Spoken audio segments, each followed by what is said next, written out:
আজকে সাংবাদিক সম্মেলন ডেকেছি, প্রথম দিন হবে এবং জনগণের অনেক আশা আকাঙ্ক্ষা থাকে, প্রশ্ন থাকে যে তিপ্রামথা জনস্বার্থে, বিশেষভাবে পিছিয়ে পড়া তিপ্রাসাদের স্বার্থে কি বক্তব্য এই অ্যাসেম্বলিতে ওনারা উত্থাপন করবেন।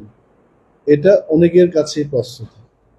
সরকারের থেকে তিপ্রামথা কথা বলছে না, অনুপ্রবেশকারীদের বিরুদ্ধে কি পদক্ষেপ সরকার নিয়েছে, সেই সমস্ত বিষয় নিয়ে রাজ্যের মানুষ জানতে চায়। আমরা তিপ্রামথা লেজিসলেটিভ পার্টি আমরা সিদ্ধান্ত নিয়েছি যে বিধানসভায় চলতি অধিবেশনে আমরা অনুপ্রবেশকারী প্রতিরোধে এবং যারা প্রবেশ করেছে তাদের বিরুদ্ধে সরকার কি পদক্ষেপ গ্রহণ করেছে সেই বিষয় নিয়ে সরকারের থেকে আমরা সরকারের কাছে জানতে চাইব। 2 নম্বর যে ব্যাপারটা হলো, কেন্দ্রীয় সরকার, ত্রিপুরা সরকার এবং তিপ্রামথার মধ্যে ত্রিপাক্ষিক যে চুক্তি হলো, এই চুক্তি রূপায়ণে কেন্দ্রীয় সরকার, রাজ্য সরকার কি ভূমিকা নিয়েছে এবং তার অগ্রগতি কি, সেই সম্পর্কেও রাজ্যের পিছিয়ে পড়া মানুষ সেটা জানতে চায়। এই অধিবেশনে আমরা আমাদের শর্ট নোটিশ ডিসকাশনের মাধ্যমে আমরা জানতে চেষ্টা করব যারা পজিশনে রয়েছেন, ট্রাইবাল ওয়েলফেয়ার ডিপার্টমেন্ট, মাননীয় মুখ্যমন্ত্রী এবং ভারপ্রাপ্ত অন্যান্য মন্ত্রীগণ যারা এই প্রশ্নের সঙ্গে জড়িত থাকবেন, তারা যেন রাজ্যের মানুষকে সুন্দরভাবে বলেন যে এই ত্রিপাক্ষিক চুক্তির অগ্রগতি কত হয়েছে এবং কবে বাস্তবায়ন হবে। কারণ বিধানসভা, রাজনীতি এবং সংসদীয় গণতন্ত্র এটা কোনো মল্লযুদ্ধের আসর নয়, এখানে বাহুবলের কোনো লড়াই নয়। এটা হচ্ছে যুক্তি, সংবিধান এবং ভারতবর্ষের যে চলতি প্রথা, যার মাধ্যমে জনগণের ভোটের অধিকারে আমরা জনপ্রতিনিধি হয়েছি। সরকারে যারা রয়েছেন সরকারের কাজ করবেন, সরকারের থেকেও সরকারের অনেক কিছু জানার আমাদের বাকি আছে এবং মানুষ জানতে চায়। আমরা যেটা প্রশ্ন করব এটা সরকারের বিরুদ্ধে নয়, কিন্তু মানুষের প্রশ্ন বিধানসভায় সরকারের থেকে আমরা আমাদের সমগ্র সরকারের থেকে আমরা জানতে চেষ্টা করব। কারণ আপনারা বলতে পারেন যে সরকারে তো আপনারাও আছেন, কিন্তু সরকারের ছোট্ট একটা অংশীদার মাত্র। যেখানে 12 জনের মন্ত্রী, সেখানে আমাদের একজন ক্যাবিনেট মিনিস্টার, একজন মিনিস্টার অফ স্টেট, যিনি ক্যাবিনেট সভাগুলোতে, মিটিংগুলোতে যেতে পারেন না। তাহলে আপনারা বুঝতেই পাচ্ছেন যে 12 জনের মন্ত্রিসভার সদস্যে একজন ক্যাবিনেট মিনিস্টার তার সরকারে ছোট্ট একটা অংশীদার মাত্র। এবং সমগ্র সরকার বলতে মাননীয় মুখ্যমন্ত্রী, স্বরাষ্ট্রমন্ত্রী, rural development minister, health minister, panchayat minister, education minister, নানা যে বিষয়গুলো, এগুলো কিন্তু তিপ্রামথার মন্ত্রীর পক্ষে এই উত্তরগুলো দেওয়া। আমাদের এমএলএরা, আমাদের একটা সিদ্ধান্ত আমরা নিয়েছি, সরকারে থাকব, সরকারের হয়ে কাজ করব, কিন্তু জনগণের প্রশ্ন আমরা একই সাথে তুলব। তো আপনাদের দেখেছি এই কারণে, যা আপনাদের মাধ্যমে রাজ্যের মানুষের জানতে হবে যে তিপ্রামথা কি বলতে চাইবে এই চলতি অধিবেশনে। 1 নম্বর, আমি আবারও বলছি, আমাদের ইস্যু থাকবে যে অনুপ্রবেশকারীদের বিরুদ্ধে সরকার কি পদক্ষেপ গ্রহণ করেছে, এটা আমরা জানতে চাইব। 2 নম্বর যে বিষয়টা আমরা জানতে চেষ্টা করব সেটা হলো যে কেন্দ্রীয় সরকার, ত্রিপুরা সরকার এবং তিপ্রামথার মধ্যে যে ত্রিপাক্ষিক চুক্তিটা হলো, তার বাস্তবায়নে কতটুকু অগ্রগতি হয়েছে সেটা আমরা সরকারের থেকে জানতে চাই। এবং অনেক মানুষ বলতে পারে আমাদের এই সাংবাদিক সম্মেলন দেখে এডিসি নির্বাচন এসে গেছে, মথার একটা নাটক শুরু হয়েছে। মথা কোনো নাটকে বিশ্বাসী না, মথা কোনো আন্তর্জাতিক দল নয়, মথা কোনো একটা ন্যাশনাল দল নয়। মথা এই অঞ্চলের মানুষের স্বার্থ রক্ষায় একটা কথা বলার একটা প্ল্যাটফর্ম, একটা রাজনৈতিক দল। এই এলাকার মানুষের কথা যেহেতু কেউ বলছে না, যেহেতু যারা বিরোধীতে আছে কিন্তু তারপরেও এই পিছিয়ে পড়া মানুষের কথা বিধানসভায় কেউ বলছে না, তাহলে মথাকে সেই জায়গাতে এসে আমাদেরই কথা বলতে হবে। তো it is not to be misunderstood. Again, we are telling that Motha is in the government and again Motha is talking against the government. তথ্য জানার অধিকার একজন নাগরিকেরও আছে, তথ্য জানার অধিকার একজন বিধায়কেরও আছে। তো বিধায়ক হাজার হাজার মানুষের পক্ষে সে প্রশ্ন আনতেই পারে সরকারের কাছে জানার জন্য।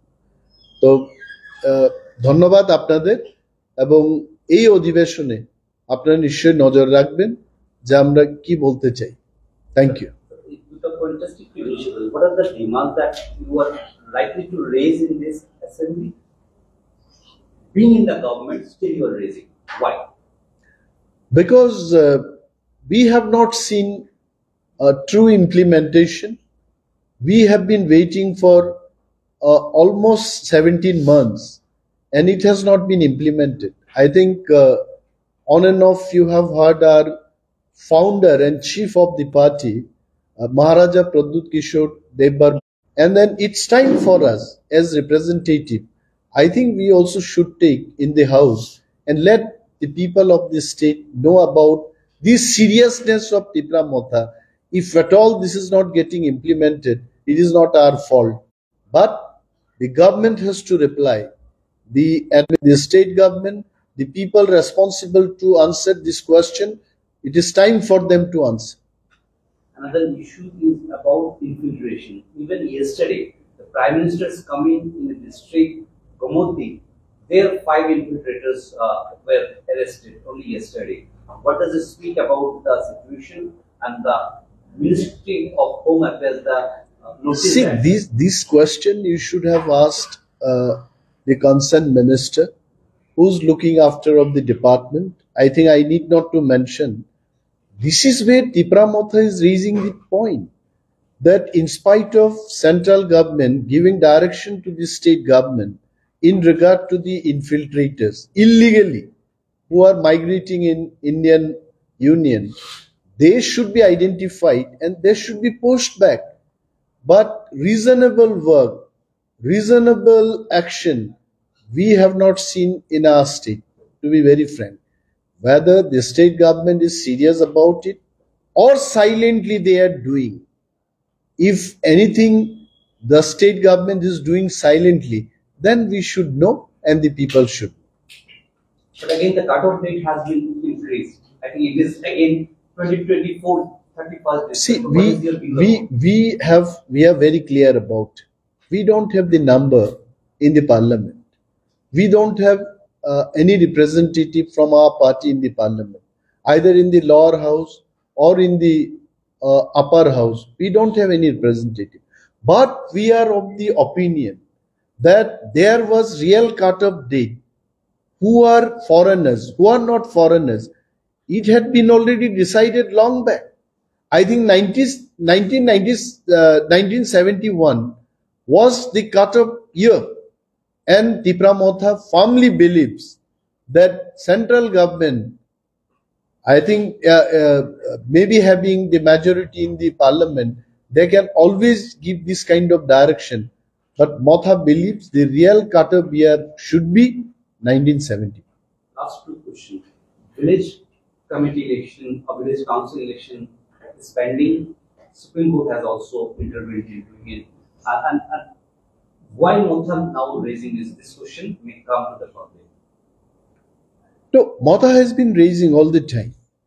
But again, I told you that this is not a wrestling stage, okay, where the muscle man will defeat another man. The point is, the government has to take decision. The election machinery has to take the decision. See, even I have become a representative through the electoral process only. So this process has to be initiated. And Tipra Motha or any political party cannot do that.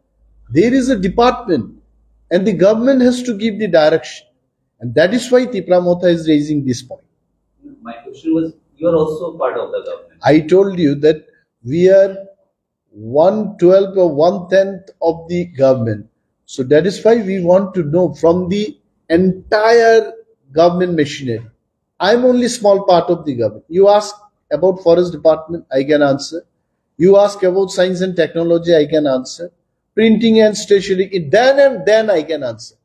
3 departments are in my mind.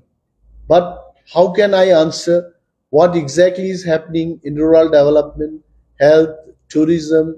Because different ministers are there. So Motha wants to know what exactly is happening in regard to all these issues. If you are till now, it proves you are not satisfied. These two See, it particular is not my satisfaction. It is the question of the people. Because we are all here to address the problem of the people. Even BJP is here. Cholo Paltai, it has come out of the cry of the people. Or CPM is existing because of the cry of the people.